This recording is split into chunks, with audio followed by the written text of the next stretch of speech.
air hujan itu dalam program tatanan di Balai Ati kan ada prinsip menangkap energi, ya. Menangkap energi itu banyak banget, menangkap energi alam, bisa menangkap energi matahari, dijadikan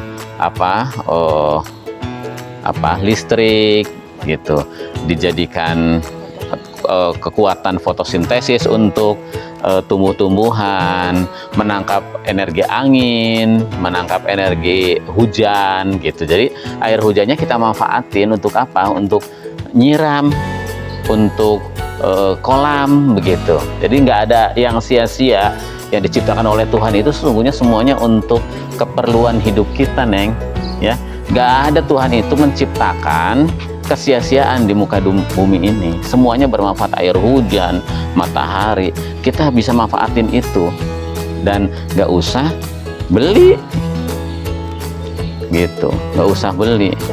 Nah, sekolah-sekolah kita itu harus mengajarkan itu, harus mengajarkan bagaimana bumi ini diciptakan oleh Tuhan untuk kita dan harus kita manfaatkan dengan baik, bukan dieksploitasi, bukan untuk dicoret-coret seenaknya. Coret-coret tembok-tembok. Gitu ya. Oke, ini ya. Iya,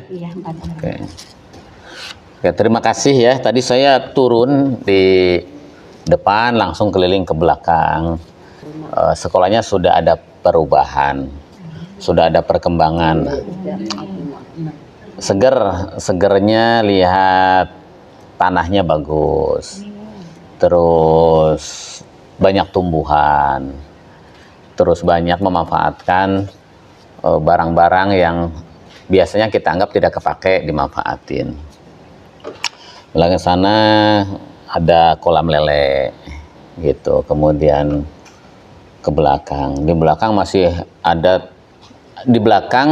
tanah luas yang belum dimanfaatkan, dan itu nanti ke depan bisa dimanfaatkan, bisa ditanamin buah-buahan, bisa ditanamin sayuran, bisa ditanamin apapun yang tumbuh di situ. Rek pete, rek naon, nu penting manfaat, nu penting bisa dimakan, nu penting bisa manfaat ke kehidupan sekolah, ke kehidupan guru-guru. Nah, ke kehidupan murang kali diajar didinya.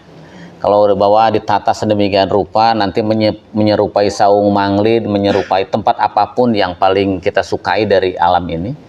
Ditata di situ, kemudian bisa dibuat belajar di situ, kan enaknya. Cuman ibu ripuh, bisa turun naik. Ibu, iyo kan itu tadi nggak saheho karunya. Nanti wakil kepala sekolahnya yang masih kuat kesana kemari, bisa keliling, gitu. Jadi kepala sekolah kalau ke situ nanti kalau ada jalan yang enak atau dibuat lift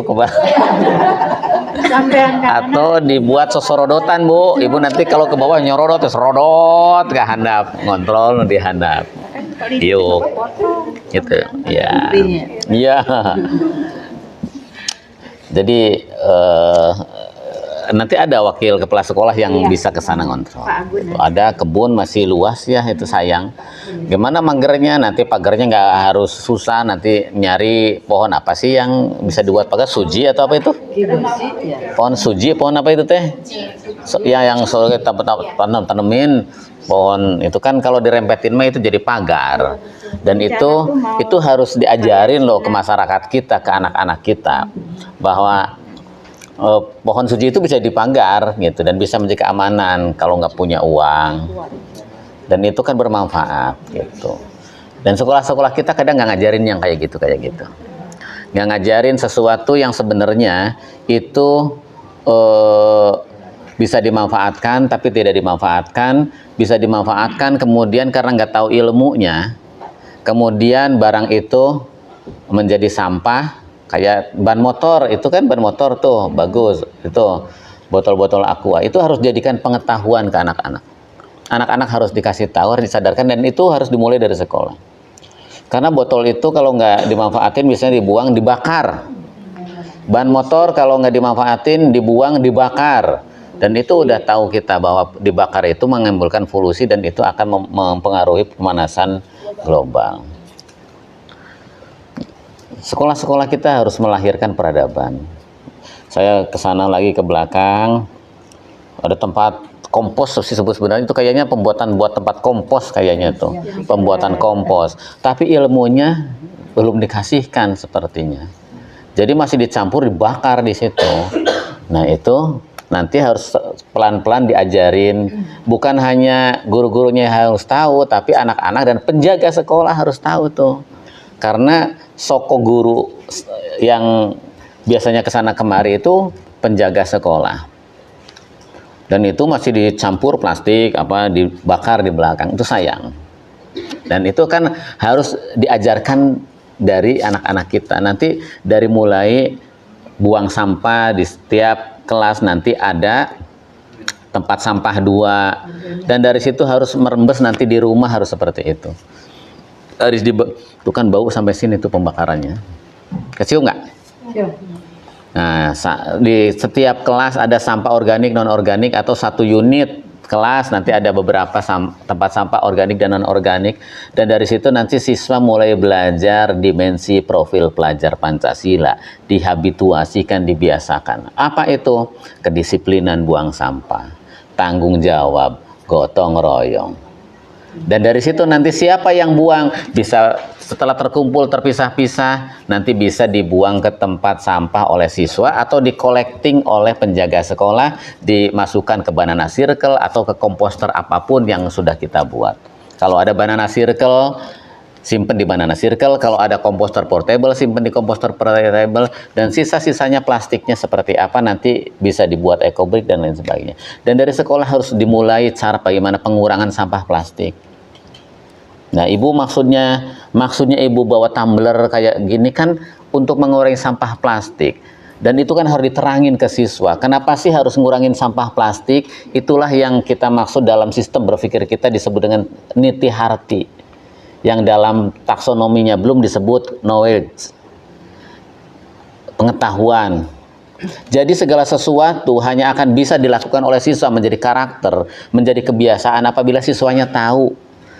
Secara epistemologi lah di cabang filsafat mah tahu. Gitu. Jadi kunaon sih orang kudu mawa tumbler, kan harus diajarin itu biar siswa tahu.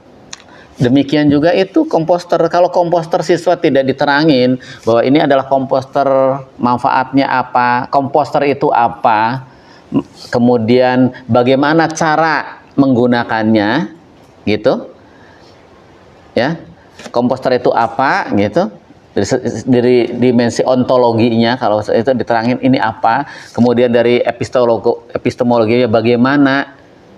Ini bagaimana cara menggunakannya, bagaimana cara membuatnya, bagaimana cara menggunakannya, gitu. Itu harus diterangin.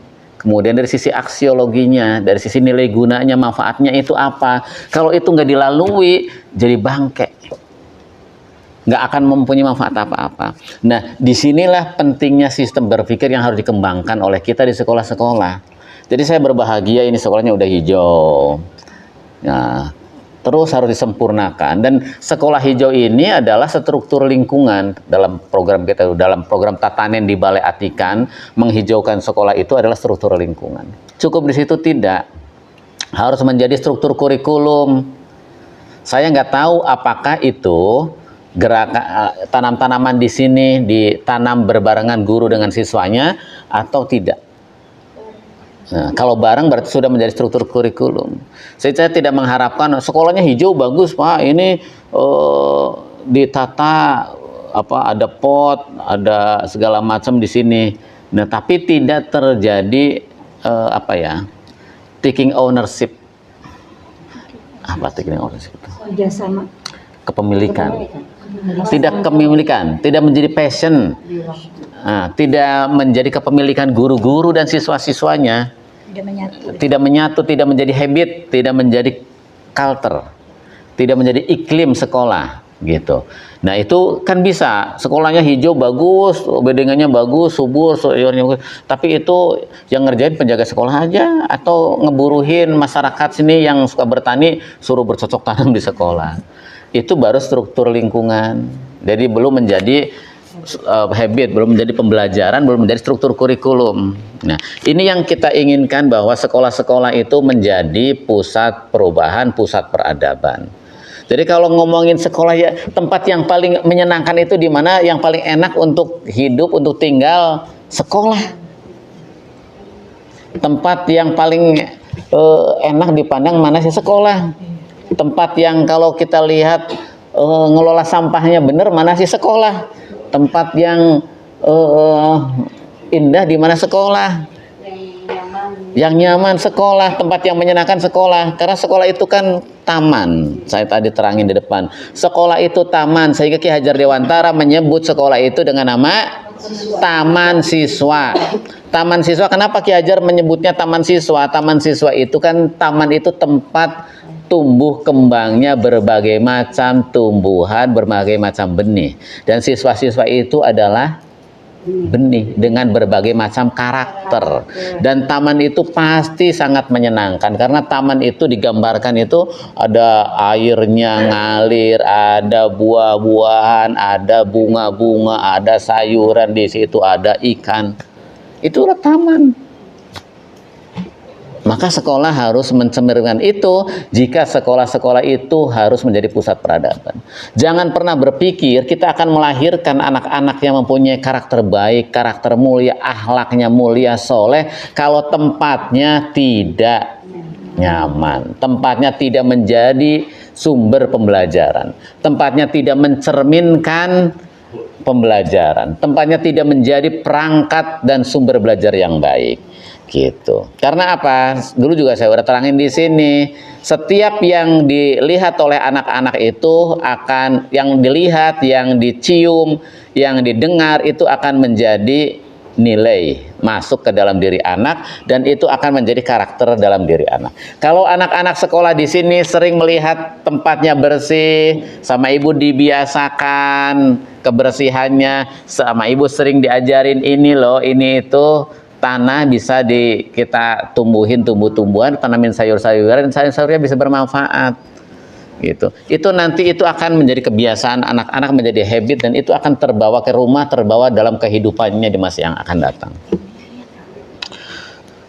Ini yang diharapkan oleh kurikulum merdeka loh. Inilah yang diharapkan oleh kurikulum merdeka. Kurikulum merdeka itu menginginkan kita agar bisa menjadikan lingkungan, menjadikan pembelajaran itu kontekstual, bersumber dari lingkungan sekitar yang dibutuhkan oleh anak-anak, yang dibutuhkan oleh guru-guru, yang dibutuhkan oleh masyarakat itu apa. Gitu. Kayak ini. Kan kurikulum merdeka itu ada 3 cara, intrakurikuler, P5, dan ekstrakurikuler. Maka saya harapkan yang dimensi 6 dimensi itu, yang beriman dan bertakwa kepada Tuhan Yang Maha Esa dan berakhlak mulia, kemudian berkebinekaan global, kemudian mandiri, kemudian gotong royong, kemudian kreatif dan bernalar kritis, itu kan harus diinsersikan, harus dibiasakan dalam mata pelajaran. Dan ini sangat relevan dengan kurikulum kita, dengan tatanan di Balai Akademik yang kita kembangkan. Itu sehingga saya kan udah bikin harmonisasi antara kurikulum mereka dan tatanan diperhatikan, dan 5 bunga karakter kita itu seperti apa. Nah, contohnya seperti ini, itu adalah intrakurikuler. Saya akan berbicara dari dari struktur kurikulum yang satu, proyek penguatan profil pelajar Pancasila. Itu kan kita SMP itu 3 ya, 3 kan dalam 1 tahun, 3. Hah? Udah rubah lagi 4. Kalau SMA 4, SMP 3, sekarang jadi 4. 4 berarti 1 semester itu bisa 2 proyek. Tapi kan proyek ini bisa berkelanjutan. Proyek 1 bisa berlanjut ke proyek kedua, proyek kedua bisa berlanjut ke proyek ketiga, proyek ketiga bisa berlanjut ke proyek keempat. Dan itu jelas modulnya ada, modulnya bisa dibuat oleh Bapak Ibu, bisa bergerombol, bisa berkelompok, mata pelajaran IPA, bahasa Indonesia, bisa ditangani oleh berbagai macam mata pelajaran, lintas disiplin ilmu, lintas mata pelajaran, proyek penguatan pelajar Pancasila. Dan itu bisa dilakukan, jadi bisa dilakukan dengan mudah, dan ini bisa berhasil apabila kita paham. Apabila kita mengerti yang saya sebutkan niti harti dulu, guru-gurunya paham kurikulum merdeka itu apa. Nah, jangan terjebak kepada produk, awas ya. Jangan terjebak kepada produk. Contohnya apa? Nah, tuh kursi ekobrik ini. kursi ekobrik ini kalau siswa-siswanya membuat ini tidak didasarkan pada sistematika berpikir yang benar, tidak akan jadi apa-apa, Bu. Cuma menjadi produk aja. Bikin bisa bikin. Bisa bikin bagus, bagus. Tapi siswanya tidak memulai dari sistem berpikir yang benar. Tidak dimulai dari penemuan masalah. Tidak melalui metode inquiry yang benar. Nggak akan jadi apa-apa. Orang nggak tahu siswa itu ekobrik teh untuk apa sih? Apa? Bagaimana dan untuk apa? Kan ini untuk masalah penanganan masalah sampah. Dan itu harus diajarin ke siswa. Bahwa salah satu kita harus, berarti kalau kita membuat proyek ekobrik harus dimulai dari pelajaran bagaimana anak-anak memahami sampah. Kemudian dari sampah itu menemukan masalah apa. Terus dari sana itu kalau sampah dibiarkan apa. Dan bagaimana cara menyelesaikan sampah itu harus dimulai dari sini. Sehingga ekobrik micen sampah plastik di mana wae, botol plastik di mana wae itu kejadian. Karena harus dimulai dari sini, harus dimulai dari penemuan masalah. Jadi bukan hayu barudak urang nyieun ekobrik carana kieu. Nah, hayu urang babarengan. Nah, itu orientasi ke produk. Tidak dimulai dari penemuan masalah. Betul kan ya? Iya. Tidak dimulai dari penemuan masalah. Kemudian siswa secara sistematis menyelesaikan masalah itu dengan solusinya apa? Ekobrik. Nah ini untuk menyelesaikan masalah.